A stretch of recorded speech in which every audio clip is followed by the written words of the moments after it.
This film actually came out in October last year, but I only recently got to see it, and it is so weird, so I thought I'd talk about it. Have you ever been on your own before? No, never. Your last relationship lasted how many years? Around 12.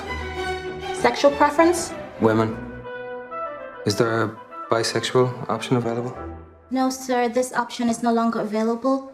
The Lobster is about a potential near future or parallel universe where single people are arrested, taken to this hotel where they're encouraged to start up a relationship within 44 days. If they fail to do so, they are turned into an animal of their choice.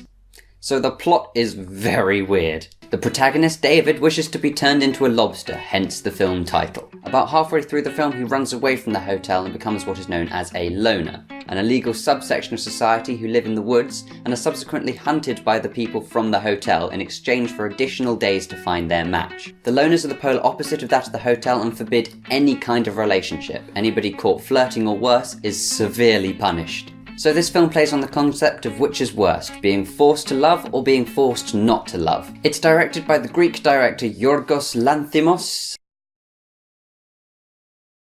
This is his first English-speaking feature film and decided to be really weird about it. The way this film is written I can only describe as novel-like. It has this strange narration by Rachael Weisz, who also plays a major part later on in the film. Her narration is very much like she's reading the parts of the book between the speech which the characters give. The speech itself is very matter-of-fact and to the point, rather than being written the way people actually communicate with each other. This gives the film a very weird, inhuman feel to it, which I've never seen on screen before. As I was watching it, it seemed as if they'd taken a book and literally used what was written on those pages as the script. It's not even based on a book. The director has come up with this weird concept all by himself, and hats off to him. It's bizarre but effective. Because the story is so drastically peculiar, it makes sense for it to be shot, written and acted in a peculiar way. On the subject of actors, they don't hide away from the A-list. Colin Farrell, Rachael Weisz, Olivia Coleman, John Riley, Lea Seydoux and Ben Whishaw are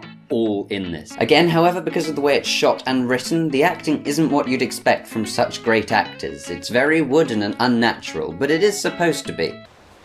I'm gonna be a parrot if I don't make it. Why don't you become parrots too? And then we'll all be together. You're a complete idiot. I liked it. It was a film that obviously spent most of its budget on the actors, having been only shot in 3 or 4 locations at a push. However, it was, as I've said many times in this video, weird, and I liked it because of that fact. As a piece of exciting, different, almost artwork, it's very unusual and kind of cool to see something so different. I've seen this film be described as a dark comedy, and I get the dark aspect, but the only comical thing about this film is the unusual scripting. I would really recommend you watch this purely because of how odd it is. I wouldn't say it's a great film with huge rewatchability, but nevertheless, I'm going to give it a 75.